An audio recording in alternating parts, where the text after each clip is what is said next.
Matilde naman, huwag ka na magselos. Ikaw naman talaga ang mahal ko. Ang totoo niyan, kaya ko ipagsigawan sa harap ng mga taon tungkol sa relasyon natin. Mahal ko si Kapitana. Mahal na mahal ko siya. Kaya kong iwanan ng asawa ko para sa kanya. Ang karma nga naman kapag naningil, akalain mo yan? Siguradong ipinabarang yan ng asawa. Grabe din kasi si Kapitana, hindi na nahiya. Peh! Kurakot na nga sa pera, nagawa pa mangurakot ng asawa ng iba. Ang kapal ng mukha! Anong ibig sabihin nito? Isa kang demonyo ka? Ikaw ba may gawa sa akin nito? Ikaw ba? Oo, ako nga Matilde. Bakit parang natatakot ka? Di ba matapang ka? Kasi sa pagkakaalam ko ay mamamatay tao ka naman talaga. Kung nagawa mong ipapatay ang mga magulang ko, sino pa? Sarili mong asawa? Eh di dapat punong-puno ng tapang yung katawan mo. Nasaan na ngayon? Bakit namumutla ka? Palalabasin pa naman kita dito kaya huwag ka mag-alala. Gusto ko lang ipamukha sa'yo ng harap-harapan ang kasamaan mo. Taon 2002, Samar, bandang 5:00 ng hapon. Patuloy pa rin ang malakas na buhos ng ulan. Katatapos lang mamahagi ni Aurora ng bigas at ilang delata.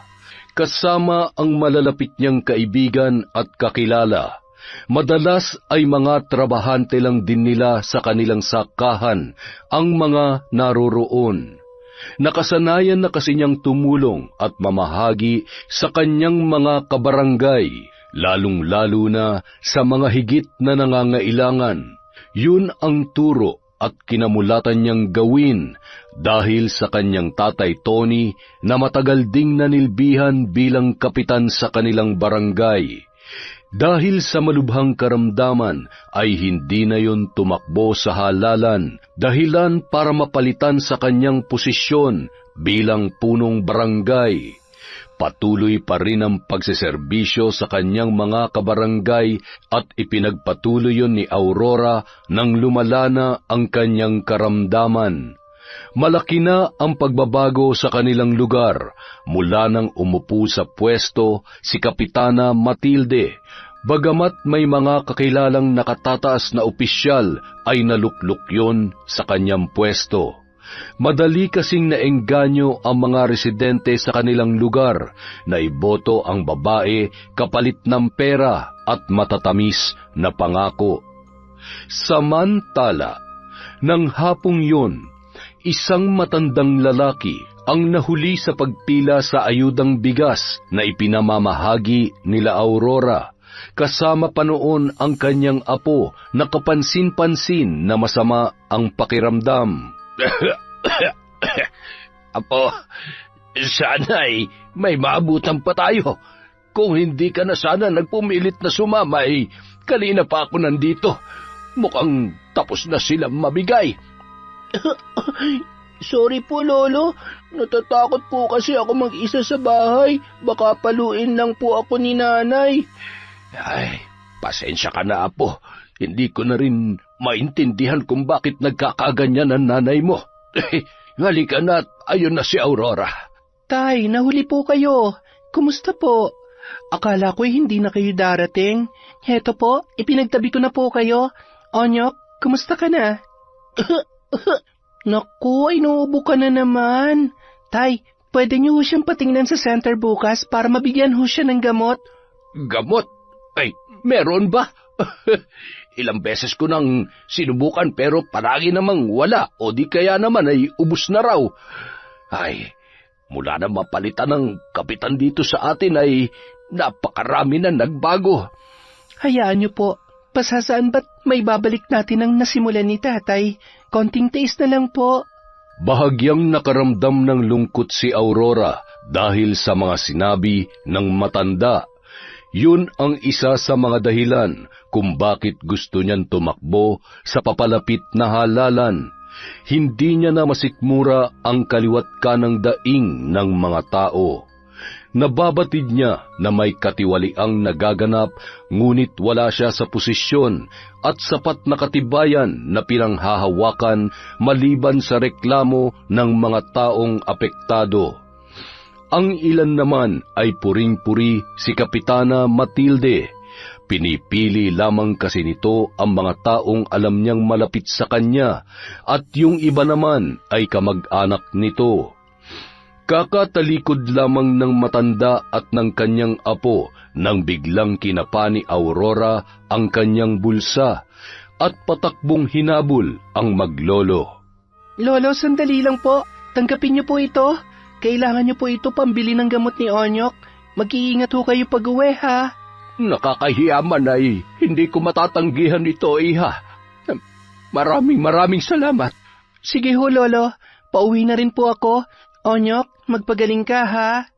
Hinimas-himas niya ang buhok ng bata at nahihiyang ngumiti naman yun, sabay nagtago sa laylayan ng damit ng kanyang lolo. Habang kumakaway papalayo ang dalawa, ay napalingon si Aurora nang marinig ang isang pamilyar na boses mula sa di kalayuan. Napabuntong hininga na lamang ang babae. Natitiyak niyang mauuwi na naman sa bangayan ang kanilang pagkikita ni Sander. Nakaklase niya noong siya ay nag-aaral pa lamang sa elementarya at sekundarya. Noon pa man ay hindi talaga sila magkasundo ng binata dahil nayayabangan siya doon. Wala rin yung ginawa kundi asarin siya at pasaringan ng kung ano-ano. Nagpapakabayani na naman ang anak ng dating kapitan, ah. Hay, akalain mo nga naman, magiging magkalaban pala tayo sa darating na halalan. Sa tingin mo kapag tumakbo ko, mananalo ka pa kaya? Di tumakbo ka. Tutal dyan naman kayo magaling na mga lalaki. Tumakbo.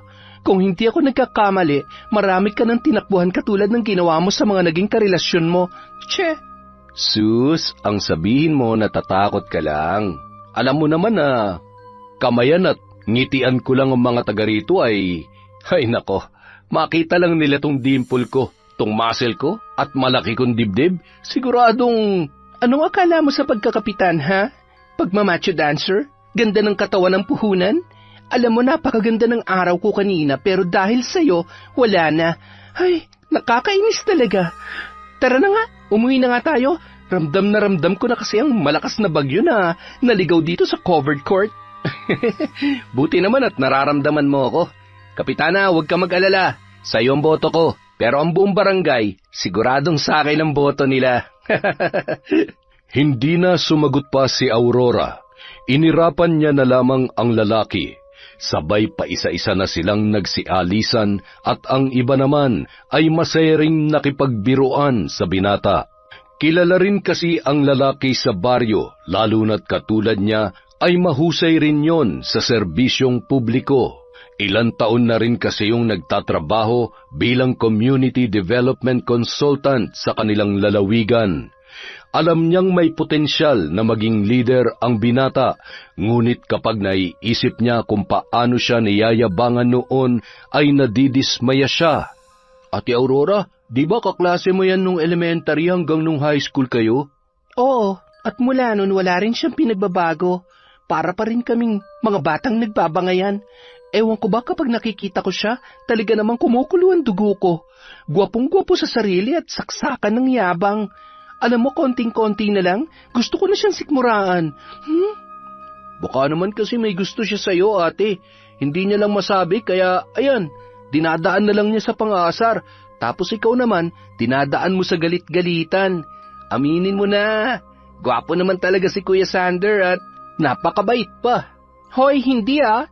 Kahit siya na lang ang nag-iisang lalaki sa mundo, no, never. Never ako magkakagusto sa Sander na yon. Isinusumpa ko. Kasabay ng mga salitang yun ay bigla silang napaatras.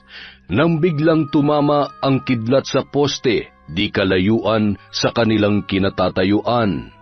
Kita mo, pati panahon hindi sumasang-ayon sa sinasabi mo, ate. Kumaway na papalayo ang binatang kausap niya. at siya naman ay nagpatuloy sa paglalakad papunta sa sakayan ng tricycle pauwi sa kanilang bahay. Siguradong nag-aalala na ang kanyang tatay Tony dahil unti-unti nang kumakagat ang dilim. Nang makarating sa bahay ay nagtaka siya dahil wala sa balkonahe ang kanyang ama. Sanay kasi siya na doon naghihintay ang kanyang tatay. Bigla siyang nakaramdam ng kakaibang kutob, kaya naman nagmadali siyang pumasok sa loob at tumuloy sa kwarto ng kanyang ama.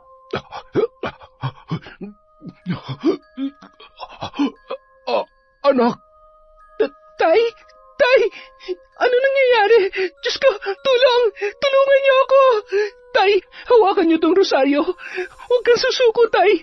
Diyos ko, alam niyo po kung gaano kahalaga sa akin si Tatay. Siya na lang po ang meron ako, kaya nakikiusap po ako. Huwag niyo naman po siyang kunin sa akin.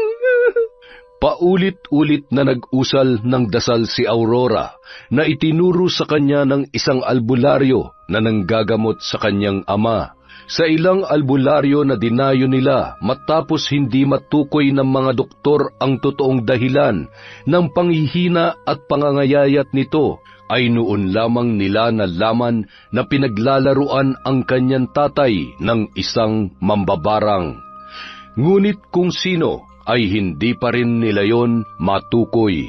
Maya-maya, halos mapuno na ang balkonahe sa dami ng taong sumaklolo sa kanila. Hinubad ng isang matanda ang kwintas ng San Benito at isinuot yon kay Mang Tony. Ilang sandali lamang ay humiyaw yon ng malakas at tumigil ang panginginig at panlilisik ng mga mata. Aurora, iha, ipapahiram ko muna yung kwintas sa tatay mo. Pero mas makabubuti kung mapapawalang bisa sa lalong madaling panahon ang sumpa na nakakabit sa kanyang katawan. Mahirap kalabanin ng mga taong may itim na kapangyarihan. Hindi sila titigil hanggat hindi napupuruhan ang kanilang biktima hanggang sa tuluyan nilang pagkaitanyo ng buhay. Kung gusto mo ay may isang tao kong kilala na makakatulong sa iyo kung paano mapapagaling ang tatay mo. Kung gusto mo, sasamahan kita sa Biyernes. Damit lamang ng biktima ang kailangan nating dalhin. Isa pa, mas maganda kung malalaman at malalabanan natin kung sino ang may kagagawan nito. Maraming salamat ho, Tatang. Kahit gaano kalayong albularyo makakapagpagaling kay Tatay, pupuntahan ko po. Maraming salamat ho sa tulong ninyo. Walang anuman. Sino pa bang magtutulungan kundi tayo-tayo lamang? Nung malakas pa siya'y nariyan siya para tulungan kami. Kaya sa ngayon ay ibabalik namin yon sa inyo mag-ama sa paraan na alam namin. Samantala, nayayamot naman si Matilde habang nakikipag-usap kay Levi na noon ay kararating lamang mula sa bahay ng isang mangkukulam na binabayaran nila kapag may gusto silang ipatira. Alam mo, masyado talaga nagpapabango ang babaeng yan sa mga tao. Akala niya naman matatalo niya ako. Ay, siya nga pala, anong balita? Areglado na po, Kapitana. Wala ka nang poproblemahin pa. Siguradong natataranta na ngayon si Aurora. Mabuti naman. Kapag nawala na si Tony, mawawala na siya ng gana sa lahat at siguradong hindi na siya maglalakas loob pang tumakbo. Kahit tumakbo pa siya, wala naman siya mapapala. Ikaw pa rin ang mananalo. Sisiguraduhin natin yan. Paano? Uuwi na ako at siguradong magtataka na naman ang asawa ko kapag ginabi ako. Pakis nga muna para maibsan naman ang pagod ko. Dahil ginalingan mo sa utos ko, sige. Ay, teka, wala bang tao? Baka may makakita sa atin at alam mo na, walang pwedeng makaalam dahil masisira ang pangalan ko. Masayang-masayang lumabas ng tarangkahan si Levi, ang driver at utusan ni Kapitana Matilde. Maging noong buhay pa ang asawa nito ay matagal na silang may patagong relasyon ni Levi. Kinaumagahan, nagising si Aurora na nakatungo sa higaan ng kanyang tatay Tony habang hawak-hawak pa rin ang kamay noon. Tay, kumusta ho ang pakiramdam nyo? Marahan lamang tiningnan noon ang maamong muka ni Aurora. Nababakas sa muka ng dalaga ang labis na pag-aalala. Ngunit ang mas ikinababahala niya ay ang makita na mas lalong lumala ang kalagayan ng kanyang ama. Nung mga oras na yun, napansin niya ang malaking tiyan ng kanyang tatay at hindi na rin makapagsalita.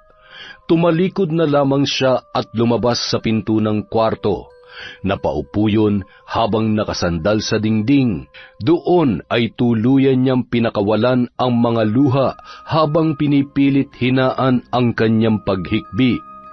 Pinahid niya ang luha gamit ang kanyang mga palad at inayos ang kanyang sarili nang may marinig na boses mula sa labas ng kanilang bahay.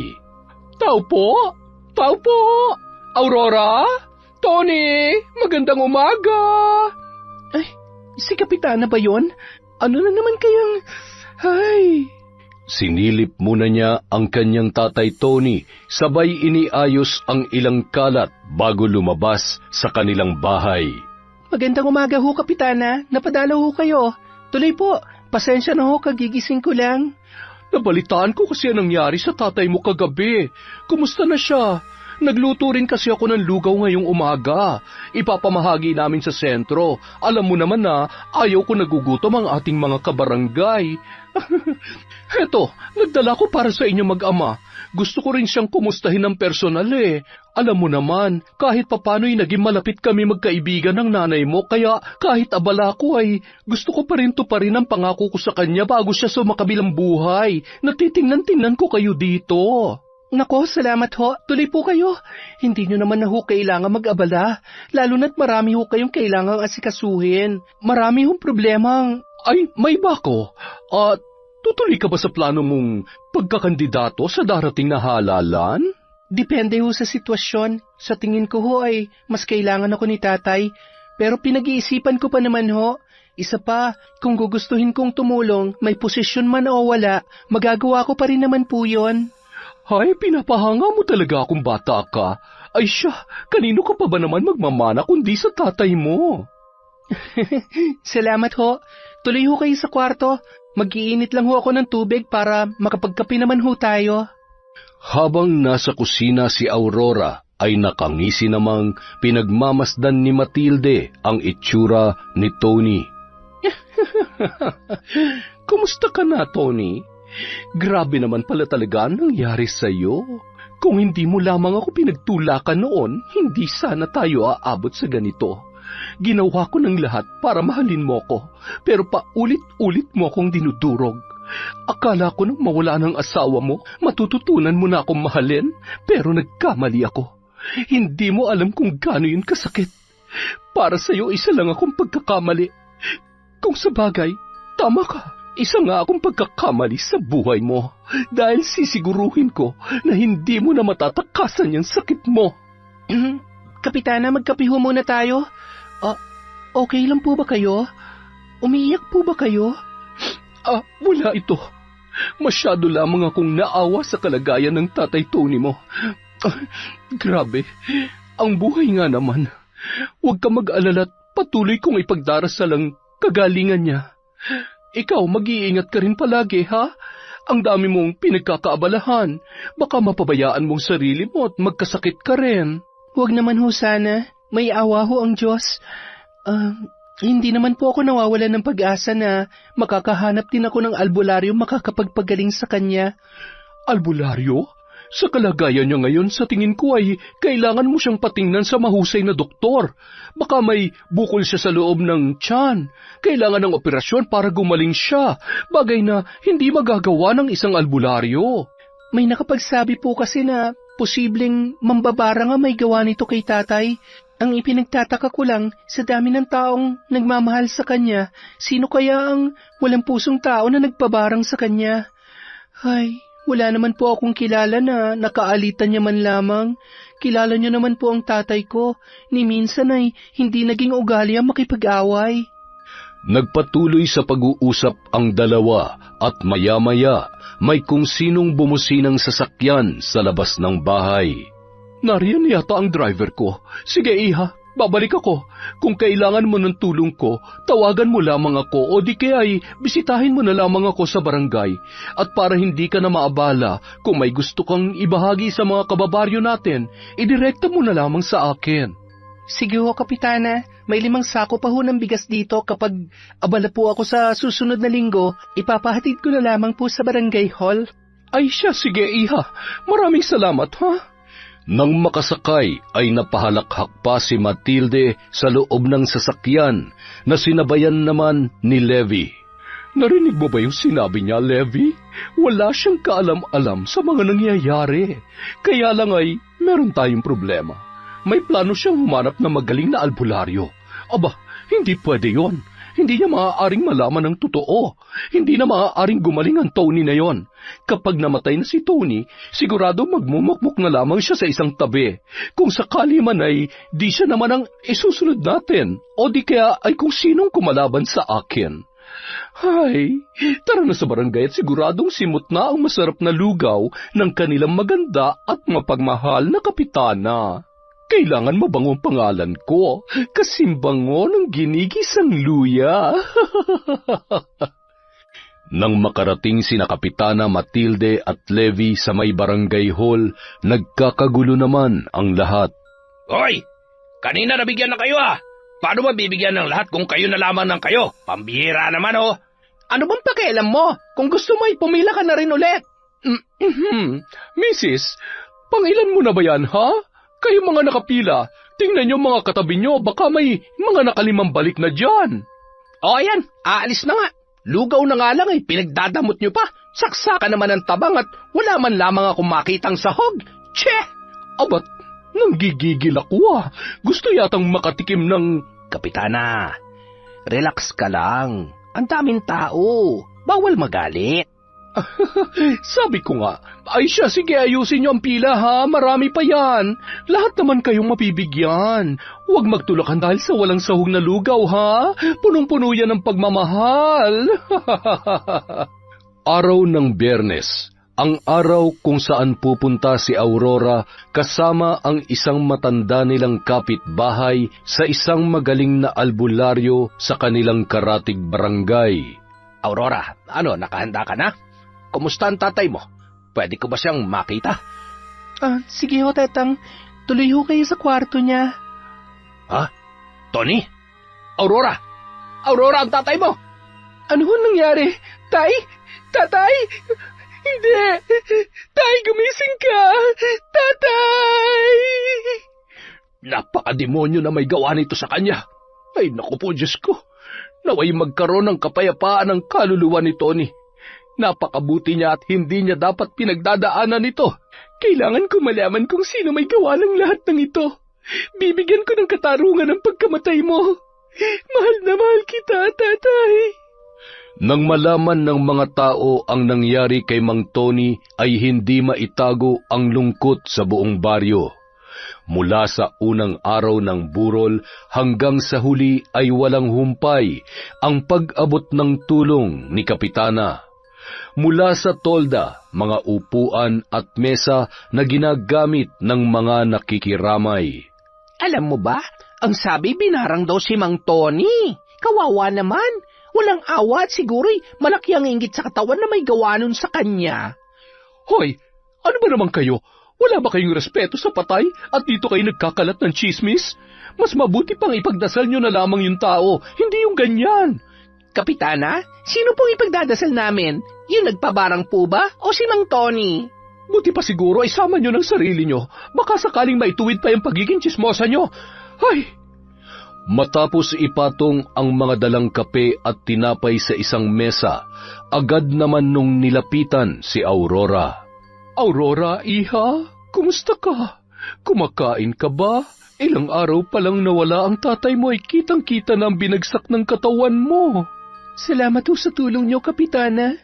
Hanggang ngayon, hindi ko pa rin po kasi maintindihan kung bakit kailangan mangyari ito kay tatay.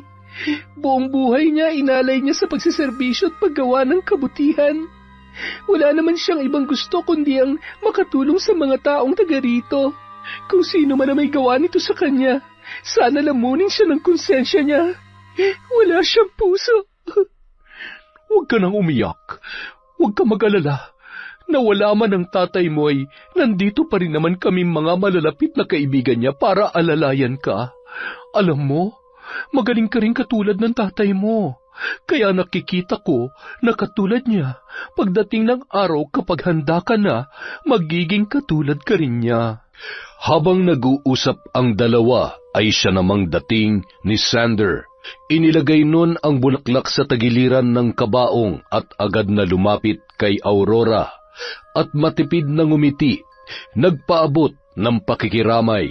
Siya nga pala, Aurora, Kung nandito ka para asarin ako, o ano man ang iniisip mong kalokohan, wala ako sa wisyo para patulan ka.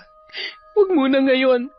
Ay, ganun na ba ako kasama para sabayan ko yung pagdadalamhati mo? Nandito ako para taus-puso makiramay. Huwag ka nang iyak ng iyak. Tingnan mo, wala ka ng mata sa kakaiyak. Daig mo pang kinagat ng... Sabi ko naman di ba? Huwag muna ngayon. Hindi mo ba nakikita? Pinaghampas ni Aurora si Sander sa braso, sabay mahigpit na lamang naniyakap ng binata ang dalaga. Napahagulgul na lamang yun at mahigpit na ring napayakap kay Sander. O, yan ang panyak. Huwag ka nang umiyak. Para ka namang baka na... Ay... O ayan, salamat ha. Umalis ka na nga't lalo lang sumasama ang loob ko. Baka hindi ako makapagpigil, ikaw naman ang sunod na paglamayan. Ay, napakasungit mo talaga sa akin. Sander, iho, mabuti pa, hayaan na muna natin siya mapag-isa. Gusto mo ba ng kape? Tinapay? Halika dito at magkwentuhan muna tayo. Kumusta ka na? Ano pinagkakaabalahan mo ngayon? Sa ngayon ho ay pinagpaplanuhan ko ng maayos kung anong mga proyekto at kakulangan dito sa barangay natin. Kapag pinalad ay gusto kong magamit ang mga kaalaman ko para guminhawa naman po ang baryo natin. Kung ganon, totoong nababalitaan ko na tatakbo ka bilang kapitan ng ating barangay. Kaya naman pala medyo hindi kayo magkasundo ni Aurora. Dahil ba magiging magkalaban kayo kung sakali? Ay siya, kung sino man ang palarin sa ating tatlo, maluwag na lamang nating tanggapin. Isa pa, iisa lang naman ang ating hangarin para sa mga kababaryo natin, di ba?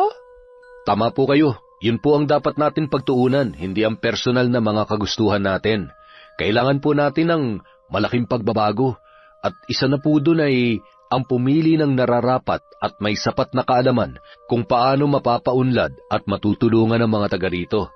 Sige ho, Kapitana. Mauna na ho ako at marami pa ho akong dapat asikasuhin. May trabaho po ako bukas eh. Abat, matalas talaga ang tabas ng dila ng batang yon.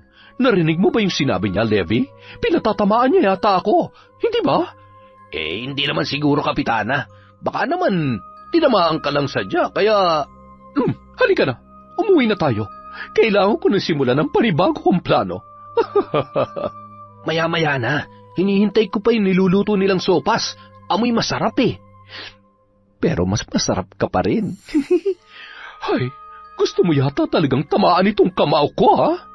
Nang tumalikod ang dalawa, sinundan naman yun ng tingin ng ilan sa mga naroroon. Alam nyo si Kapitan, tsaka yung Levi, parang ano eh. May napapansin ba kayo? Oo naman, halata naman eh. Buti hindi silosa ang asawa ni Levi kasi kung nagkataon siguradong gulo yan. Siguradong masasabunutan niyang si Kapitana Matinde. Matilde. Grabe ano? Ang lakas ng loob. Ay, ang bababoy. Samantala, nakatanaw si Lolo Boyet sa kalsada habang hinihintay ang kanyang apong si Sander. Bagamat may edad na ang kanyang apo, ay hindi siya kampante na lumalabas yon ng mag-isa sa gabi. Maya-maya, bigla namang gumuhit ang ngiti sa kanyang labi nang tumigil ang isang tricycle sa tapat ng kanilang bahay. Apo, kumusta ang lakad mo? Kumusta si Auring? Nakausap mo ba siya? Okay naman po, Lolo. Katulad ng dati. Kailan ba naman kami hindi nagbangayan? Pero ayos naman po siya. Sa unang pagkakataon, napayakap po siya sa akin. Ay, naaawa ako sa kanya. Gusto ko sanang... ewan. Ang hirap naman po kasi, Lolo eh. Ay, hanggang forma at pagyayabang lang talagang kaya mo eh. Abay, galing-galingan mo naman. Hindi ako nagpalaki ng duwag at torpe. Huwag mo naman sanang sayangin ang pagiging magandang lalaki ni pinamana ko sa'yo. Makakahanap din po ako ng tamang pagkakataon, Lolo. Sa ngayon, kailangan ko munang isipin kung paano unlad at magiging payapa ang baryo natin. Madali lang kulayan yung plano mo. Simple lang naman. Ipanalo mo ang laban mo bilang pinakapogi at maaasahang kapitan sa baryong ito. Hanggang si Matilde ang nakaupo. Ay nako, wala. Wala ng pag-asang umasenso pa ang baryo natin. Siya lang ang magpapasarap sa buhay at magpapayaman. Ay nako Matilde, matinding-matindi ang pangangailangan sa pera at pakitang tao lamang. Ay, mga tao nga naman. Sanay na sanay bumoto ng mga kandidatong dalawa ang muka. Oh, tubig hulo. Huwag masyadong inaalala yung mga walang kwentang bagay. Magtiwala lang kayo sa apo nyo at mangyayari ang lahat ng mga magagandang plano ko dito. Kaya lang, mukhang ito naman ang pwedeng maging dahilan kung bakit posibleng lalo kami magkalabuan ni Aurora. Ay, kota-kota ka na nga eh. Kuhang-kuha mo na ang inis ni Aurora. Sana yung puso din. Pero huwag ka mag-alala. Kung kayo ay para sa isa't isa, ano man ang mangyari, magtatagpo kayo sa parehong pahina ng buhay ninyo. Tandaan mo yan, apo. Siya. Matutulog na ako't maaga pa ako maglalakad bukas. Kailangan ko ring maging malakas at hihintayin ko pa makita ang apo ko sa inyo ni Aurora. Kapag ako nainip, ako na mismo magsasabi sa kanya. Lolo, yan ang huwag niyong gagawin. Samantala, nasaan na? Nakakuha ka na ba ng damit ni Sander? Ibigay mo na sa akin. Ayos na. Inihatid ko na rin kay Tanda. Nanghihingi na rin ng bayad. May utang ka pa raw sa kanya. Ay, para naman siyang hindi babayaran. Hayaan mo't bukas o sa makalaway, ihahatid natin ang bayad. O siya, sige na. Umuwi ka na sa asawa mo. Ay, teka.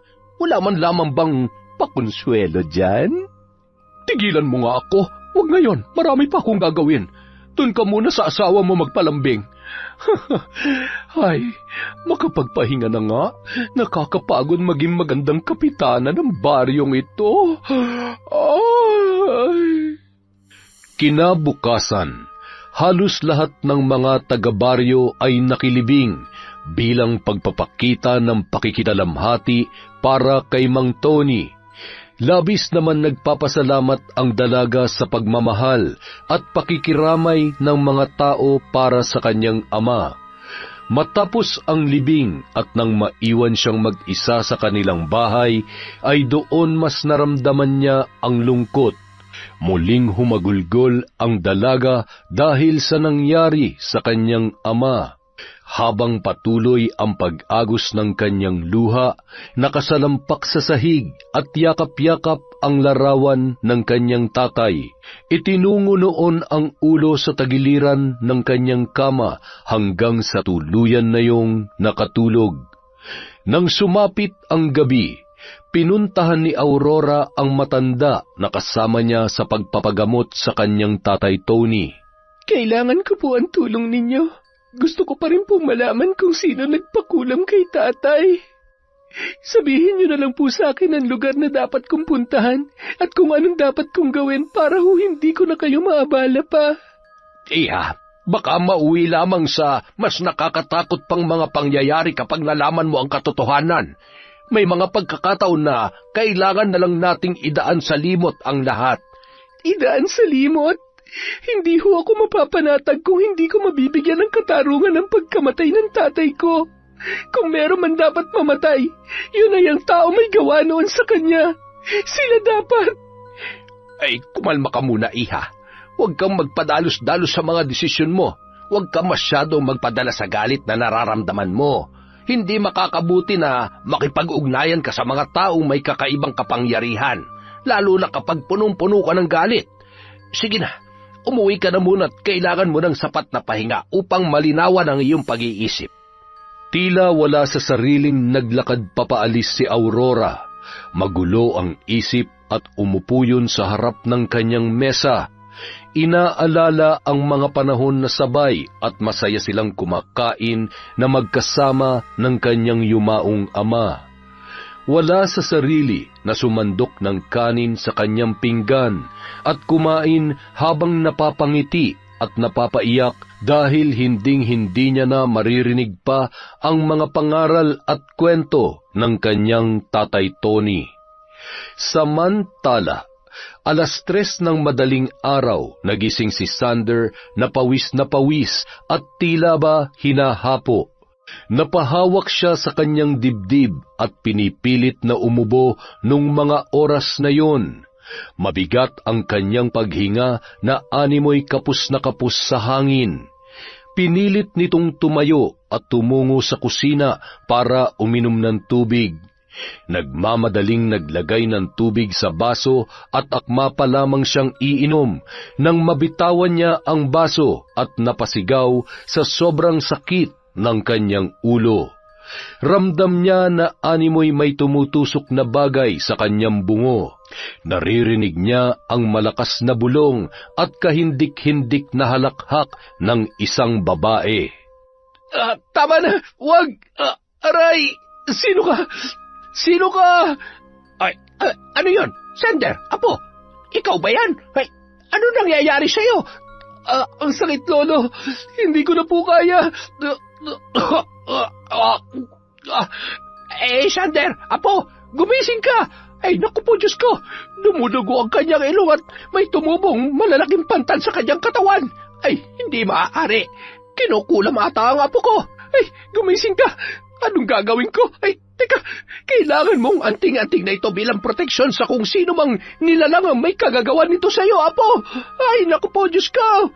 Kinaumagahan, napabalikwas si Sander nang mapansin na nakahiga siya sa pahabang upuan sa may kusina, habang nakaupo naman ang kanyang lolo sa isang upuan sa kanyang tagiliran, na noon ay tulog na tulog. Bakit kaya ako nandito? At saka... Ay, Lolo, bakit naman dito tayo natulog? Ay, buti naman at nagkamalay ka na. Kumusta ng pakiramdam mo? Akala ko nananaginip lamang ako, Lolo. Totoo pala ang lahat ng yun? Anong gagawin ko, Lolo? Paano mawawala ang mga pantal na ito? Paano ako makakapasok sa trabaho kung ganito karami ang... Ay, buti na lamang at nawala ang pananakit ng ulo mo at pangangati ng mga pantal na yan dahil sa suot mong kwintas. Ngunit ang magiging problema natin ay siguradong hindi titigil ang isang mangkukulam o mambabarang na may gawa niyan hanggat hindi kanya nasasaktan ulit. Gagawa at gagawa siya ng paraan. Ang ipinagtataka ko lang ay kung sino may gawa nito sa iyo, apo. May nakaaway ka ba sa tingin mo na malaking-malaki ang galit sa iyo para ipakulam o ipabarang ka? Lolo naman, isa lang naman ang kaaway ko, si Aurora lang at... Teka, hindi nga kaya siyang may gawa nito sa akin? Ba't hindi imposible? Hindi mo tinatantanan dyan sa pambubwisit mo eh. Alam mo, yun ang sinasabi ko sa iyo eh. Lalo na ngayon may pinagdadaanan siya, binibigyan mo pa ng problema. Sabihin na natin na naiinis o talagang galit siya sa akin, pero hindi naman dapat ganito, Lo. Hindi na makatarungan to. Saan ka pupunta? Sander! Kakausapin ko lang si Aurora. Wala siyang karapatan na gawin sa akin to. Sander! Hoy! Nalintikan na. Magiging totohanan na nga ata ang away ng dalawa. Paano kung hindi naman talaga si Aurora? Ay, pambihira naman talaga itong apo ko. Napailing-iling na lamang ang matanda habang tinatanaw ang kanyang apong papalayo. Samantala, sakay ng tricycle ay nagmamadaling bumaba at iniabot ang pamasahe sa driver. Mabilis na pumasok sa tarangkahan ng bahay ni Aurora na noon ay papaalis para hanapin ang isang albularyo na makakatulong sa kanyang problema. Napalingon yun nang makita ang nanlilisik na mga mata ni Sander habang naglalakad papalapit sa kanya. Anong ginagawa mo dito? At bakit? Anong mga yan? Bakit ang dami mong pantal? pwede ba wag ka na nga magmaang-maangan na parang hindi mo talaga alam kung ano nangyayari sa akin? Ano? Ano bang sinasabi mo at bitawan mo nga ako? Aminin mo, pinakulam mo ba ako? Ano? Wag mo akong pagbibintangan. Mukha ba ako mangkukulam o mambabarang? At bakit naman kita ipapakulam? Bakit kita paglalaanan ng oras? Pwede ba? Ang dami ko nang iniisip kaya wag mo nang dagdagan pa. Unang-una, wala akong pakialam sa'yo kahit pa araw-araw mo na lang akong binubwisit. Ganun ba ako kasama para gawin ko sa'yo yan? At saka, pwede ba sa susunod kung susugod ka sa bahay ko, siguraduhin mo muna naghilamos o nagsipilyo ka? Umalis ka na nga, may lakad pa ako. Kailangan ko malaman kung sinong pumatay sa tatay ko. Pumatay sa tatay mo? Anong ibig mong sabihin? Binarang si tatay. Yung mga nangyari sa kanya, hindi normal na sakit yon. Hindi kaya iisa lang ang may gawa nito? At kung sino man yun, dapat ko rin malaman kaya sa ayaw at sa gusto mo, sasama ako sa'yo. Di ba? Ang galing-galing mo na nga mambintang. Puro ka pa tamang hinala at pala desisyon ka pa. Ay, maghilamos ka nga muna dun sa kusina at... Ay, baka hindi pa tayo nakakarating dun sa pupuntahan natin ay mahimatay na ako. Ay, sinalo mo na lahat ng kabwisitan ko. Ay! Napakaarte mo naman. Gwapo pa rin naman ako at... Oo nga no, nakalimutan ko nga yata mag-toothbrush kagabi Ibang pakiramdam ko sa mga nangyayari ngayon Sino nga bang mangkukulam sa baryong ito? At anong dahilan niya kung bakit ginagawa niya lahat ng ito? Habang naghihintay kay Sander, napakunot noo yun dahil ilang minuto na ay hindi pa rin bumabalik ang binata. Sinundan ni Aurora sa kusina ang binata at laking gulat na lamang niya nang makita niya yung nakahandusay sa sahig at wala ng malay. Sander! Hoy! Gumising ka! Kailangan ko humingi ng tulong! Agad na lumabas ang dalaga at humingi ng saklolo. Ilang sandali lamang ay nagsipuntahan na ang mga kapitbahay upang siya ay tulungan. Nang bahagyang magkamalay yun ay napagpasyahan na munang ihatid ni Aurora sa kanilang bahay ang binata. Agad naman silang sinalubong ni Lolo Boyet na noon ay nagtataka kung bakit magkasama ang dalawa. Nakaakbay ang binata kay Aurora na animoy hinang-hina. Oh, anong nangyari? Magandang araw po, Lolo. Nawalan ho ng malay si Sanders sa bahay. May pasugod-sugod pa po kasing nalalaman Ay, sasama po sana siya sa akin para puntahan yung albularyo sa Karatig Baryo. Mukhang hindi niya na po kayang bumiyahe sa ngayon. Ako na lamang po ang pupunta para makapagpahinga siya. Sasama ako. Kaya ko. Paano ako makakasiguro na wala kang kinalaman sa nangyayari sa akin? Malay ko ba kung ipinapakulam mo talaga ako? Ganon. Alam mo, Sander, kung talagang galit na galit ako sa'yo at gusto ko may mangyaring masama sa'yo, di sana pinabayaan na kita kanina. Alam mo, sumusobra ka na talaga. Palibhasa. Tumigil na kayo sa pagbabangayan. Sasamahan ko na kayo para sigurado. Hindi na rin kailangan pa magsayang ng panahon. Bago pa mahuli ang lahat ay kailangan na mawala ang sumpa ng lintik na mangkukulam na may gawa niyan sa'yo. Samantala, mahal kong kapitana, may maganda akong balita sa'yo. Ano bang magandang ibabalita mo sa akin? Pagkakaperahan ba natin yan, ha? Hindi, pero siguradong matutuwa ka. Alam mo, balitang-balita ngayon na sinugod daw ni Sander si Aurora at pinagbibintangan na siya ng kulam sa kanya. Wala nga namang ibang mapagbibintangan dahil sila itong palagi nagkakainitan. Ang sarap sa pakiramdam na umaayon sa akin ang pagkakataon. Wala silang kamalay-malay sa aking maganda at matibay na plano.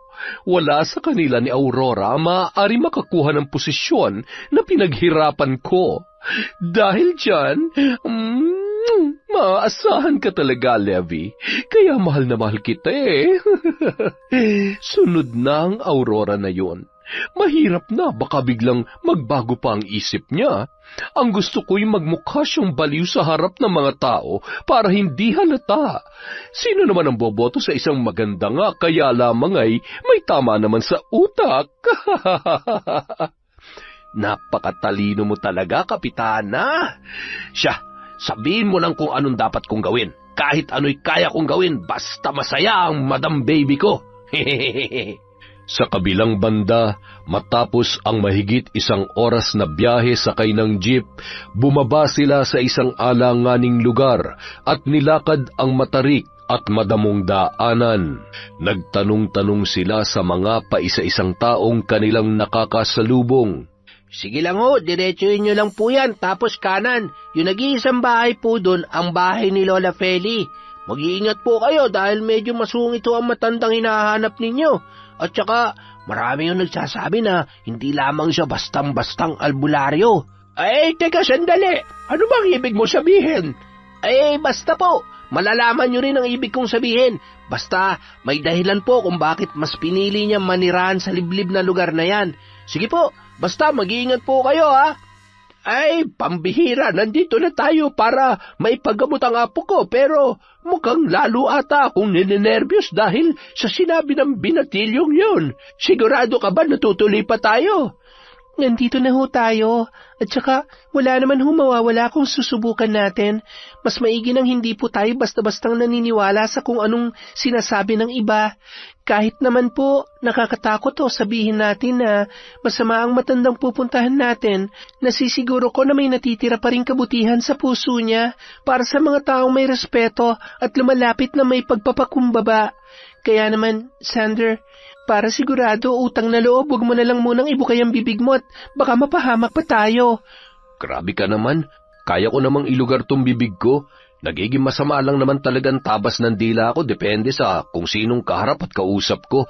Aba, dapat lang na ilugar mo yan, dahil kapag nagkataon, hindi lang pantal at pananakit ng ulong mapapala mo. Balita ko, magaling manahin ang bibig si Lola Feli. Ay, Diyos ko, kaawaan ng dalawang ito. Hipan sana na magandang hangin ang mga ito para magkasundo na.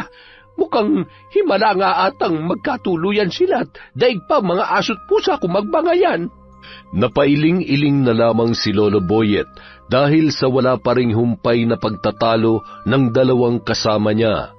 Tumigil lamang ang mga yon nang matanawan na ang bahay na kanilang pupuntahan. Prakakakakakakak! Yan! Magpakabusog kayo! Teka, may mga tao yata. Mga asong to, may mga tao nga. Tumago kayo dun sa silong. Wala nang tatahol, kung hindi ay malilintikan kayo sa akin. Bilis! Parang tao ang kanyang mga alaga na sumuot sa may katamtamang taas ng silong ng bahay ng matandang babae. Kapansin-pansin din ang 9 na itim na pusa na nasa balkonahe ng kanyang bahay. Nagkatinginan naman sina Aurora at ang maglolo habang papalapit sa kanila si Lola Feli. Mababakas sa mukha noon ang malaking peklat na animoy nasunog. Maputing-maputi na ang buhok, ngunit ang tindig nito ay nagpapatunay na malakas pa rin ang pangangatawan noon. Blanko ang ekspresyon ng muka nang sila ay lapitan. Magandang araw po, Lola. Ako po si Aurora. Siya naman po si Lolo Boyet at ang apo po niyang si Sander. Nandito po kami para hingi ng tulong ninyo. Tumuloy kayo. Nararamdaman ko na ang lalaking ito ang biktima ng isang pipitsuging mangkukulam. Na isang pitik ko lamang ay kaya kong patumbahin, kaya wala kayong dapat ipag-alala. Ikaw naman, Iha, mas kailangan mo ako, hindi ba? Pero hindi ito ang tamang pagkakataon para pag-usapan ang gusto mong mangyari. Marunong po ba kayong magbasa ng... Oo, anumang tumatakbo dyan sa isip ninyo ay kaya kong unawain at sabihin sa inyo ng harapan. Isa yan sa abilidad ko para malaman kung anong klase ang taong nasa aking harapan. Mag-iingat ka, Aurora. May isang tao na nais ding magtangka sa buhay mo. Isang tao na may kaugnayan sa lahat ng masalimuot mong nakaraan. Halika dito, Pogi. Lumapit ka. Ano bang gusto mong gawin ko sa mangkukulam na may gawa sa iyo nito? mangkukulam na mukhang pera. Paglalaroan natin siya at tuturuan ng leksyon. Wag na po. Basta gumaling lamang po ako. Sapat na po yun. Hindi naman na po kailangan gumanti. Masyado ka namang mabait. Alam mo, kapag hindi mo pinutulan ng sungay ang mga taong katulad nila ng mas maaga, ay darating at darating ang araw na susunggabang kanila. Kailan ka kikilos kapag huli na ang lahat? Kung wala ka ng lakas para lumaban pabalik? Sapat nang malaman namin kung anong dahilan niya para gawin ito sa aking apo. Nang sa gayon ay makahingi kami ng paumanhin kung sakali mang may nagawa siyang kamalian sa kanya. Habang nag-uusap sila, ay bigla na lamang tumakbo sa labas si Aurora. Napakunot-noo ang matandang babae at sinundan yun. Gumapang si Aurora sa lupa na animoy nawawala sa kanyang sarili. Bigla na lamang yung tumayo at nagpalingon-lingon na animoy takot na takot. Tinatakpan ng tainga, pawis na pawis at bumubulong-bulong ng mga salita. Sino kayo? Huwag kayo nalapit sa akin. Huwag sabi. Lumayo kayo. Lumayo kayo sabi. Pangit kayo. Ha? Ano pong nangyayari? Ito na nga ba ang sinasabi ko? Pinaglalaruan na rin siya. Tulungan niyo kung may pasok siya sa loob. Gagamitin natin ang pagkakataong ito para mapaamin kung ano ba talaga ang dahilan kung bakit kinukulam niya kayo. Isa lamang ang mangkukulam na nambibiktima sa inyo. Nagwawala si Aurora nang hinawakan nila yon. Patuloy sa pagpupumiglas at sadyang napakalakas. Nang maipasok na sa loob ng bahay, minabuti na lamang nila na itali muna si Aurora sa isang papag upang hindi makawala at maisagawa ng maayos ang ritual. Pakawalan niyo ako dito, mga baliw! Tanggalin niyo to! Ano ba? Papatayin ko kayo! Lolo, bakit nagkakaganyan si Aurora? Mukhang sinapian siya ng masamang nilalang. Hawakan niyo ang kandilang ito. Pumikit lamang kayo at wag na wag kayong didilat upang makita ninyo ang katotohanan. Agad noong sinindihan ang mga kandila, itinapat ang kamay ni Lola Feli sa katawan ng dalaga na patuloy pa rin sa pagsigaw. Kulay puti na ang mga mata noon at patuloy pa rin sa pagbigkas ng mga kahindik-hindik na salita. Matapos umusal ng mga kakaibang salita ay bigla na lamang nang hina si Aurora. Sino ka? Sabihin mo sa akin ang dahilan kung bakit mo pinahihirapan ng dalagang ito. Magsalita ka. Sabihin mo ang totoo. Kung hindi ay hindi ako magdadalawang isip na tuluyan ka. Ibabalik ko sa iyo at sa pamilya mo ang lahat ng sakit na ikinabit mo sa iyong mga biktima kapag hindi mo sinabi ang pakay mo sa kanila. Ano? Wag, maawa ka. Sasabihin ko na ang totoo. Si Kapitana Matilde at ang kabit niyang si Levi ang nag-uutos sa akin. Binabayaran nila ako para kulamin ang mga taong gusto nilang ipakulam. Kailangan ko lang gawin to dahil kailangan ko ng pera. Ano pa? Maliban sa kanilang dalawa, sino pang mga kinulam mo? Sino? Bilisan mo ang sagot mo at ayaw ko ng sinungaling at pinaghihintay ako. Siya ang dahilan kung bakit namatay ang nanay at tatay ni Aurora. Ako rin ang kumulam sa kanila.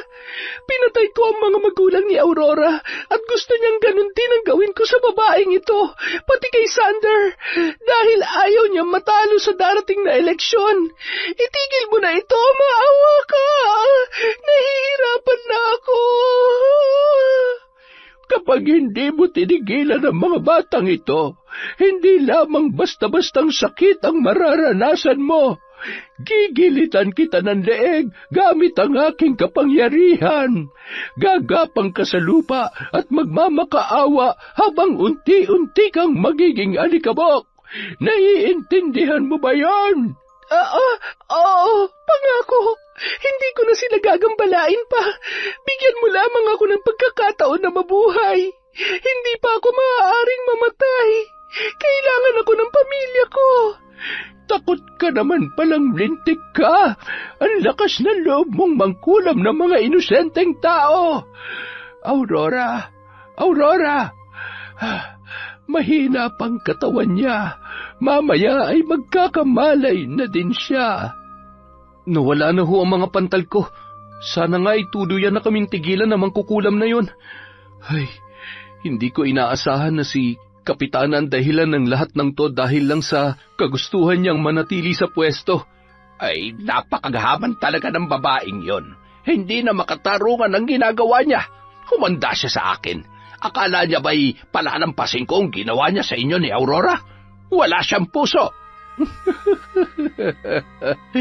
Huwag ka na magtapang-tapangan, tanda. Sa lagay kapag ikaw naman ang sunod na pinakulam niya, siguradong hindi mo na matatagalan. Ako na ang bahala. Minsan mas maiging magpanggap na hindi nyo alam ang mga bagay-bagay, habang akala niya ay malaya niya kayong napaglalaruan. Ano na lamang ang mararamdaman ni Aurora kapag nalaman niya na lahat na nangyari sa mga magulang niya ay kagagawan ng walang pusong kapitana na yon? Ay, punong-puno ng kasakiman ang puso ng kapitana na yan. Sarili niya lamang ang kanyang iniisip. Nabubuhay sa sariling kasinungalingan. Ang hindi niya alam na sa ginagawa niya ay siya rin naman na mapapahamak. Kawawang Aurora, kapag napuno ng galit ang puso niya, siguradong magbabago ang kanyang kapalaran. Iwanan niyo muna sa akin si Aurora. Balikan niyo siya sa Sabado. Kailangan ko munang masiguro na malakas na siya. Mahirap na, lalo na't nag-iisa na siya sa buhay. Kailangan niya na makakausap upang maliwanagan sa lahat ng mga nangyayari. Hindi niya ito kakayanin na mag-isa. Salamat sa tulong ninyo. Susunduin namin siya rito. Maraming salamat po talaga. Heto, tanggapin niyo po ito bilang hindi naman kailangan ng kabayaran. Ginagawa ko ito dahil ito ang tama at nararapat. Masama man ako at alagad ng demonyo kung ituring, ngunit ito ang tanging paraan para maituwid ko ang baluktot na kaisipan ng karamihan. Isang matamis na ngiti ang itinugon ni Sander kay Lola Feli. Pagkatapos ay tuluyan na silang nagpaalam ng kanyang Lolo Boyet. Kinagabihan, naririnig ni Aurora ang tinig na animoy may hineheling sanggol. Ramdam niya rin ang haplos ng kamay sa kanyang buhok. Unti-unting minulat niya ang kanyang mga mata at bahagya pa siyang nagulat nang sumambulat sa kanyang muka ang nakakatakot na itsura ni Lola Feli. Buti naman at nagkamalay ka na. Kumusta? Masama pa ba ang iyong pakiramdam? Ano po nangyari sa akin? Nasaan po sina Sander at Lolo Boyet? Sander? Lolo? Huwag kang matakot, Aurora. Kailangan mo munang magpahinga. Huwag kang mag-alala dahil babalikan ka nila dito. Marami tayong dapat pag-usapan. Panahon na para alamin at harapin ang katotohanan. Anong katotohanan? Ano po ba talaga ang nangyayari? At saka, bakit ako may pasa sa mga kamay ko? Tinali niyo po ba ako? Oo, dahil kinakailangan. Sinupian ka ng mangkukulam na inutusan ng inyong kapitana. Siya ang nag-utos na ipakulam kayo ni Sander. Ano? Siya ang nag-utos? Pero bakit? Bakit pati ako? Ano bang kasalanan ko sa kanya? Wala, pero dahil sakim siya at tinik kayong dalawa sa plano niya, pagtatangkaan niya talaga ang inyong buhay. Hindi lamang yon. Alam ko na nais mong malaman kung ano talaga ang nangyari sa tatay mo, sa mga magulang mo. Pareho silang naging biktima ng Matilde na yon. Ang lahat ay nagmula dahil sa hindi masuklian ng iyong tatay ang kanyang pagmamahal. Nagtagumpay man siyang ipapatay ang nanay mo, ay bigo pa rin siyang maagaw ang lalaking gustong-gusto niya. Masyadong makati ang babaeng yon. Hindi lamang yon, nagawa niya ring ipapatay ang sarili niyang asawa. Ha? Hayop siya. Napakasama niya. Hindi ko maaaring palampasin ang ginawa niya sa akin. Ipaghihiganti ko sina tatay at nanay. Papatayin ko rin siya. Papatayin ko siya. Kaya kitang tulungan kung paano tuturuan ng leksyon ng babaeng yon. Sa isang kondisyon, ipapasa ko sa iyo ang aking kaalaman. Ang kailangan mo lang gawin ay yakapin ang kapangyarihan na maaaring tumulong sa iyo upang manggamot at mag-alay ng kamatayan. Magagawa mong maghiganti ng hindi namamalayan ng kahit na sino man, kahit pa ng iyong kaaway. Maaari mo rin siyang paikutin, papaniwalain at paglaruan hanggang sa malagot ang kanyang paghinga. Paano ko gagawin yon? Paano ko magkakaroon ng kapangyarihan na barangin ang hayop na yon? Kukunin ko ang buhay niya. Wala siyang karapatang maging masaya. Wala. Tama yan. Ang galit na yan ang magsisilbing daan upang buong puso mong mabigyan ng puwang ang kapangyarihan at kaalaman na magbibigay sa iyo ng lakas na puksain ang kademonyohan ng babaeng yon. Gusto mong gumanti, hindi ba? Sagutin mo ang tanong ko, Aurora. Gusto mo ba? Oo, gusto kong gumanti. Gusto ko siyang pagbayarin at patayin sa paraan na gusto ko. Nauwi sa kahindik-hindik na tawanan ang kanilang usapan. Si Lola Feli ay marami ng tinuruan ng paggamit ng itim na kapangyarihan, mga taong katulad ni Aurora, nababalot ng galit at hangaring makapaghiganti sa mga tao na mapang-abuso. Nang gabi rin yun, sinimulan ng matanda ang pagtuturo ng kanyang kaalaman, iba't ibang ritual ng pagtanggap at pag-aalay sa kanilang kinikilalang Diyos. Pagsapit ng ikatlong gabi, sa ilalim ng maliwanag na buwan, ay paliliguan niya ng dugo ng pusang itim ang dalaga, kasabay ng pag-usal ng mga salita na itinuro sa kanya ng matandang mambabarang. Matapos bigkasin ng mga yon, naramdaman niya ang kakaibang lakas at talas ng kaisipan. Magkasabay silang humahalakhak habang nakatanaw sa bilog na buwan. Isa ka ng ganap na mambabarang, Aurora. Maging maingat ka. Kailangan mong itago ang totoo mong katauhan. Alam mo naman ang mga tao, pagkatapos ng lahat ng nais mong gawin, mas makikilala mo ang iyong sarili. Ikaw pa rin ang magpapasya ng iyong magiging kapalaran.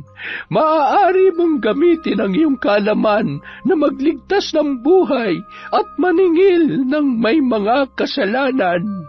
Pagsapit ng araw ng Sabado, sinundo ni Sander si Aurora.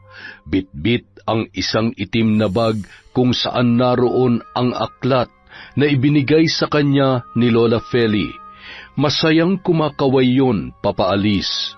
Nakalabas na sila ng tarangkahan nang bigla siyang lumingon at tumakbo pabalik.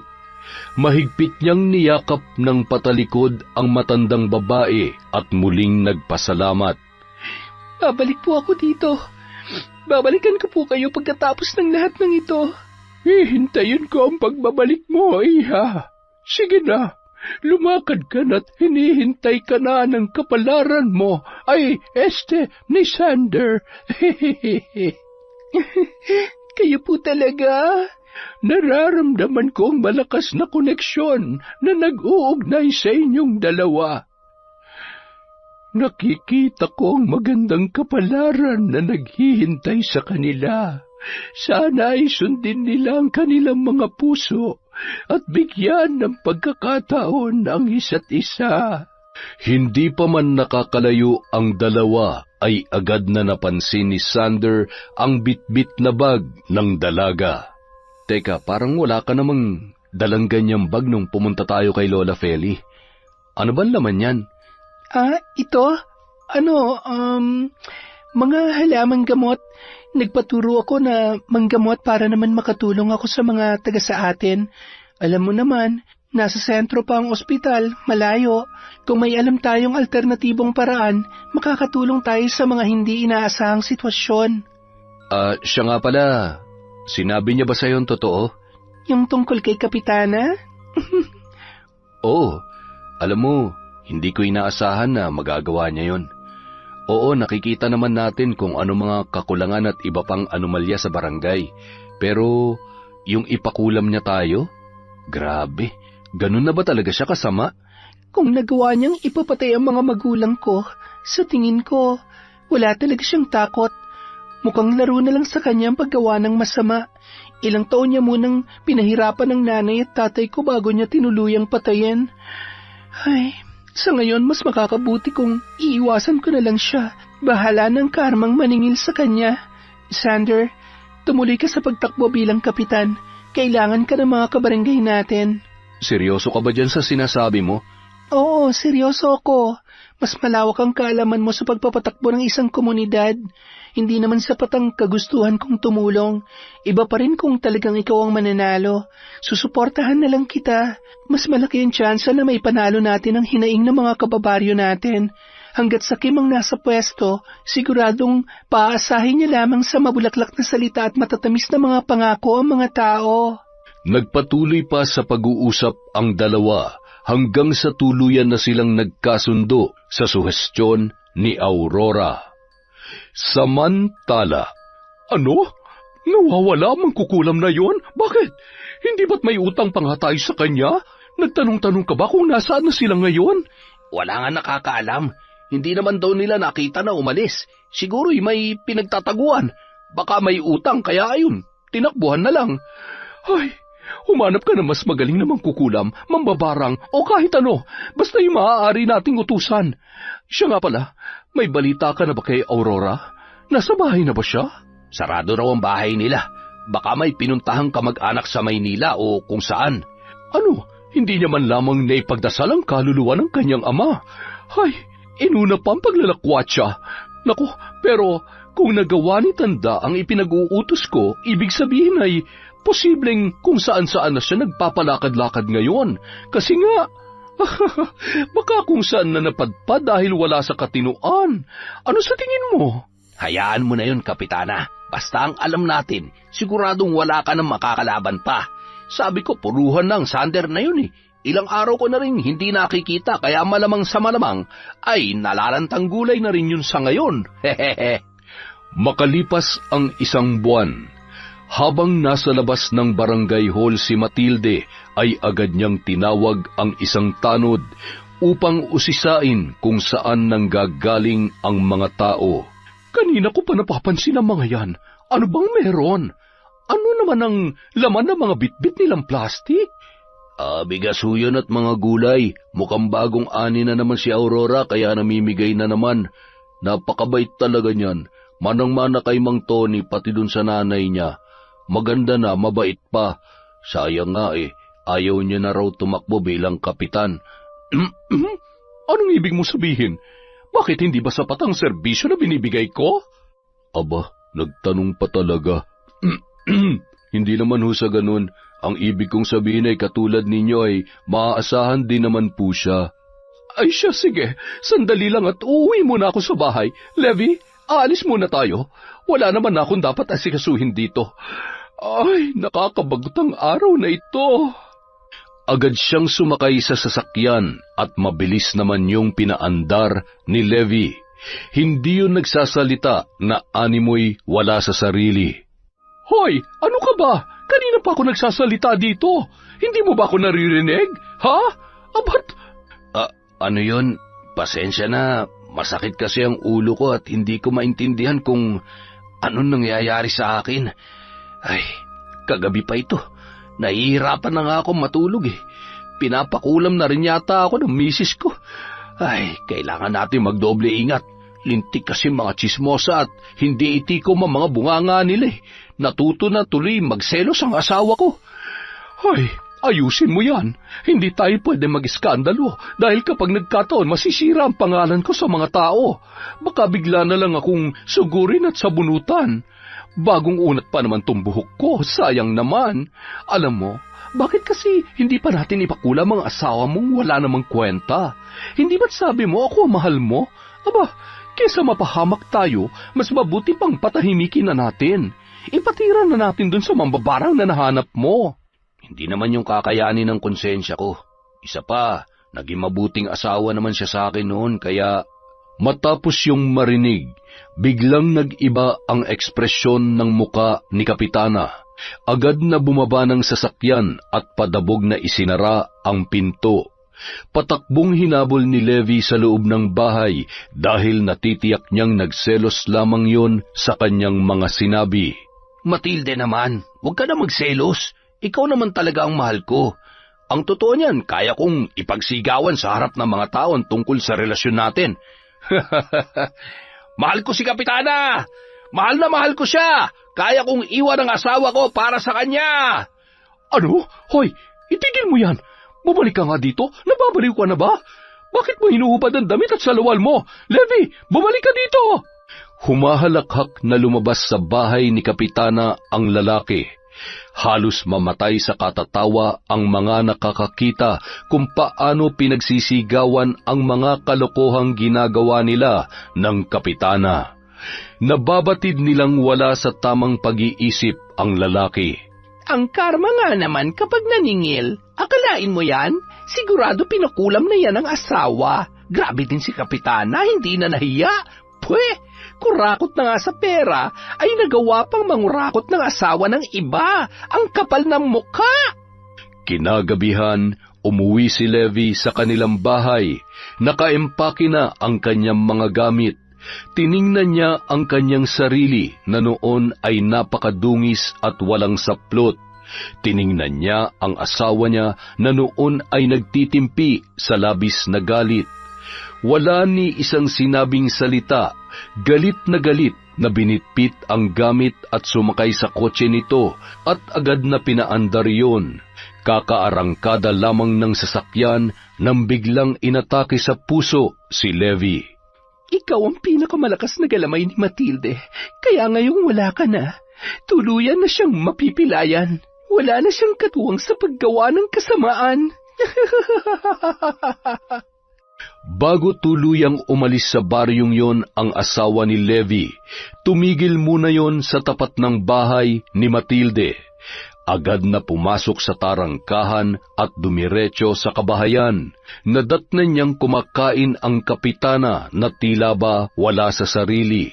Agad na dinampot ng asawa ni Levi ang mangkok na may sabaw at ibinuhos yon sa mukha ni Matilde. Pagkatapos ay ngumisi at pinagsasampal bago umalis. Ni hindi man lamang nakaganti si Kapitana, lalo na't mas malaki at mas malakas sa kanya ang babaeng yun. Hayop ka, Levi! Ang bobo mo kasi! Inutil! Kasalanan mo ito! Paano na ako haharap sa mga tao? Sirang-sira ng pangalan ko! Ay, buiset! Agad siyang tumungo sa kanyang kwarto at doon humagulgol. Gulong-gulo ang kanyang isipan at nadidismaya sa mga nangyayari. Wala na ba akong karapatang maging masaya? Sa paraan na gusto ko? Ito na ba ang kabayaran sa lahat ng mga kasalanan ko? Ito na ba? Samantala, sa isang may katamtamang laking mesa, nakatayo ang iba't ibang kulay ng kandila at nakalapag ang isang libreto. Maraming mga matatalim na bagay at iba't ibang garapon na naglalaman ng mga halamang gamot at bote na may lamang pinaghalo-halong parte ng katawan ng hayop at yung isa naman ay sisidlan ng mga insekto. Pinitik ni Aurora ang isang garapon at nag-usal ng orasyon. Bigla na lamang lumutang ang mga malalaking higad. Pinagapang yon ng babae sa kanyang braso habang binubulungan ng kakaibang mga salita. Huwag niyo siyang tatantanan. Iparamdam niyo sa bawat parte ng kanyang katawan ang mapanakit at makakatinyong balahibo. Gusto kong mabaliw siya sa labis na pangangati. Hinipan ni Aurora ang mga itim na higad ng 3 beses at pagkatapos ay naglaho ang mga yon na parang bula. Sa kabilang dako, mahimbing nang nakatulog si Matilde dahil sa kanyang mga problema. Dahan-dahan niyang iminulat ang kanyang mata nang maramdaman ang kung anong gumagapang sa kanyang talampakan. Tumutusok ang mga balahibo sa kanyang balat. Napakusot pa yun ng kanyang mata nang makita ang napakaraming higad na hindi niya malaman kung saan nagmumula. Napalundag yon at tatakbo pa sana nang bumagsak sa kanya ang sandamakmakpang mga higad mula sa kisame ng kanyang bahay. Halos mahimatay yun sa takot at hindi makalabas ang boses kahit buong lakas na siyang sumisigaw. Ilang sandali lamang ay biglang nawala ang mga higad. Napalitan yon ng napakaraming galis na nagnanaknak. Halos masuka siya sa sarili niyang amoy. Tumakbo yon papunta sa unang palapag ng bahay at nagpasya na sanang lumabas para humingi ng tulong nang biglang namatay ang ilaw. Dahilan para gumulong yon sa hagdan. Pagbagsak niya sa baba ay may malamig na kamay na humila sa kanya. Rinig na rinig niya ang boses ni Tony at ang asawa nun na humahalakhak habang pinipilipit ang mga daliri niya sa magkabilang paa. Sa sobrang sakit ay tuluyan niya nang napakawalan ang kanyang boses. Tama na! Patawarin niyo na ako! Huwag niyo akong papatayin! Pakiusap! Huwag! Samantala, habang nakapatong sa mesa ang bungo at manika na pinapatakan ni Aurora ng kandilang itim, patuloy yun sa pag-usal ng paulit-ulit na mga salita. Tagaktak ang kanyang pawis at nagngangalit ang ugat sa kanyang leeg. Nakabuka ang palad habang nakaluhod. Ramdam niya ang lakas ng kakaibang enerhiya habang patuloy na isinasagawa ang pambabarang kay Kapitana. Walang-wala pa yan sa sakit na ipinaranas mo sa mga magulang ko. Ngayon, gusto kong harap-harapang sabihin sa'yo na ako ang magiging mitya ng kamatayan mo. Ninakawan mo ako ng pagkakataon na makasama ang nanay at tatay ko, kaya nanakawin ko rin ang ambisyon mo na magpakasasa sa pera na hindi para sa'yo at posisyon na hindi nararapat sa katulad mong abusado. Napakawalang hiya mo, kaya kahit mamatay ka, walang papatak na luha para sa'yo. Magmamakaawa ka pabalik sa akin. Magmamakaawa ka, Kapitana. Kinaumagahan, nagising si Kapitana na nagnanaknak ang mga sugat sa iba't ibang parte ng kanyang katawan. Lumobo ang kanyang tiyan na 69 na buwan ng buntis. Humarap sa salamin at sinuklay ang kanyang buhok. Naggulat siya nang maramdaman niya ang malambot na pagsama ng mahaba niyang buhok sa kanyang suklay. Nang tingnan niya ang kanyang sarili sa salamin, ay napahiyaw ang Kapitana. Nanginginig ang kamay at natataranta na naghanap ng balabal na gagamitin upang takpan ang kanyang ulo. Agad na sumagi sa isip niya si Aurora ng mga oras na yun. Ilang linggo na rin na may nakakapagsabi na marunong na rin ang dalaga sa panggagamot, kaya tumungo siya sa bahay ni Aurora sakay ng tricycle. Pagbaba pa lamang ay pilit yung kinikilala ng mga nakakita. Kapitana, ikaw ba yan? Ano nangyari sa'yo? Buntis ka? Ay nako, biro mo ka na buntis ka pa ni Levi? Bakit? Ay, ang dami mong sugat. Ngi, nabubulok na. Tumakbo ang kapitana papasok sa tarangkahan ng bahay ni Aurora na noon ay nasa balkonahe, nakangisi at tila ba hinihintay ang babae. Kapitana, kumusta ho kayo? Ano nangyari sa tiyan nyo? Wala na ho ata kayong mapaglagyan ng pera ng barangay. Itinago nyo na dyan sa tiyan nyo? Mabigat ba? Ano bang sinasabi mo, Aurora? Alam ko na matutulungan mo ko. May kakilala ka bang albularyo? Saan ka ba nagpagamot nung... ang ibig kong sabihin ay kung saan mo natutunan ang panggagamot. Halika, sumama ka sa akin, Kapitana. May ipapakita ko sa'yo. Agad namang sumunod yon sa loob ng isang kwarto. Doon ay nakita niya ang mga may sindipang kandila at iba't ibang gamit sa pambabarang. Anong ibig sabihin nito? Isa kang demonyo ka? Ikaw ba may gawa sa akin nito? Ikaw ba? Oo, ako nga, Matilde. Bakit parang natatakot ka? Di ba matapang ka? Kasi sa pagkakaalam ko ay mamamatay tao ka naman talaga. Kung nagawa mong ipapatay ang mga magulang ko, sino pa? Sarili mong asawa? Eh di dapat punong-puno ng tapang ang iyong katawan. Nasaan na? Bakit namumutla ka? Palalabasin pa naman kita dito kaya huwag ka mag-alala. Gusto ko lang naman ipamukha sa iyo ng harap-harapan ang kasamaan mo. Hawak ang manika ay pinaglaruan niya ang kapitana. Sinasaktan ang sarili. Hinihipan ni Aurora ang tiyan ng manika kaya napapagapang sa sakit ang babae na noon ay tila ba mawawalan na ng malay. Pagkatapos tusukin ng karayom ang tiyan ng manika ay bumalik na sa normal ang tiyan ng kapitana. Tumayo yun at dinampot ang bungo sabay binasag sa sahig. Pagbagsak noon ay napahawak siya sa kanyang ulo. Napaluhayon sabay humiyaw dahil sa sakit. Ayan, sinaktan mo ang sarili mo. Baliw, yan talaga napapala ng mga paladesisyon na tao. Ay, hindi ko makakalimutan ang ginawa mo sa akin. Pinaikot mo ako sa pagbabait-baitan mo pero isa ka palang traidor. Wala kang kasing sama. Ngayon, paglabas mo sa tarangkahan ng bahay ko, magsisimula na ang buhay na pinapangarap mo. Tutuparin ko ang habang buhay mong pagpapantasya sa mga bagay na hindi mo na maaabot. Palalayain ko na ang baryong ito sa kamay ng isang magnanakaw at abusadong lider na tulad mo. Bibilang ako ng 10. Kapag nakalabas ka sa bahay, matutupad ang hiling mo. Pero kung hindi, bye-bye. Babay na. 1, 2, 3. Takbo na, dali! Takbo! Walang kasing bilis na tumakbo palabas si kapitana. Dumaan yon sa naguumpukang mga tao at gustong makipagkamay. Nagsitakbuhan papasok ang mga tao dahil sa pandidiri sa kanyang sugat at masangsang na amoy.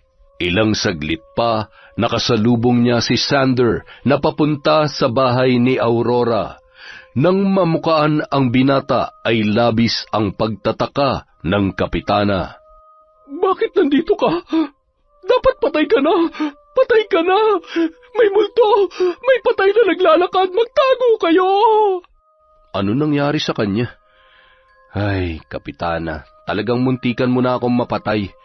Bakit kaya nagkaganon yun? Maayos pa naman siya noon nakaraan. Ay, ang buhay nga naman. Mukhang totoo yata ang karma. Tumuloy ang binata sa paglalakad. Dumiretso yon sa loob ng bahay ni Aurora. Mula sa isang silid ay naririnig niya ang pagbulong ng dalaga ng mga salita na hindi niya maintindihan kung ano ang ibig sabihin. Hawak ni Aurora ang isang kandilang itim at ang libreta.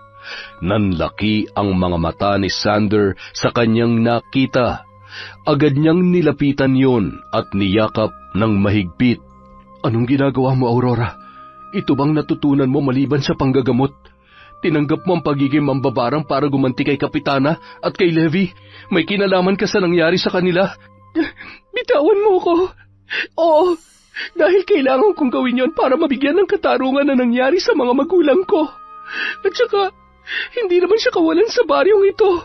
Siya ang salot sa baryo natin. Isa siyang buhaya. Mamamatay tao siya. Naiintindihan kong nasaktan ka, galit ka, at gusto natin maging maayos ang baryong ito. Pero hindi mo naman kailangan gumanti. Kasalanan sa Diyos ang ginawa mo. Nagpasakop ka sa galit at gumamit ka ng itim na kapangyarihan. Makinig ka sa akin, Aurora. Huwag kang magpapatali sa galit na nararamdaman mo. Dahil sa kanya mag-isa na lamang ako. Kinuha niya ang buhay ng nanay at tatay ko. Nandito pa ako. Kami ni Lolo. Nandito kami para sa'yo. Kahit hindi tayo magkasundo, susubukan kong intindihin ka. Huwag mo lang maramdaman na mag-isa ka. Bitiwan mo na yan. Kailangan mo magpatawad at makalimot. Diyos ang kailangan nating kapitan, hindi ang itim na kapangyarihan. Mahigpit na yumakap si Aurora kay Sander. Nung mga oras na yun ay napagtanto niya na tama ang binata. Dahil sa sakit at galit, nakagawa rin siya ng kasalanan. Yun ay ang paggamit ng kapangyarihan ng dilim upang makamit ang hustisya na hinahangad niya para sa kanyang ina at ama. Kasama si Sander ay ibinalik ni Aurora ang gamit sa pambabarang kay Lola Feli at maluwag namang tinanggap yon ng matanda at pinalaya siya sa itim na kapangyarihan. Magkaiba man ang paniniwala, mula nung araw na yon ay itinuring niyang pangalawang ina ang matandang si Lola Feli. Naging takbuhan niya yon sa tuwing nakakaramdam ng pangungulila, lalong-lalo na ang maglolong sina Sander at Lolo Boyet. Sa araw ng halalan ay ipinanalo ng mga tao si Sander sa tulong at suporta ng kanyang kasintahan na si Aurora. Naging katuwang niya ito upang bigyan ng panibagong pag-asa ang kanilang mga kababaryo na minsang naging biktima ng mapang-abusong kapitana. Yon, ang lupit na naman ng kwento natin, mga kaibigan. Maraming salamat po sa walang sawang pagsuporta sa Kwentong Enteng. Yung shoutout natin sa susunod na upload na ulit. Maraming salamat po ulit. Mag-iingat po kayong lahat.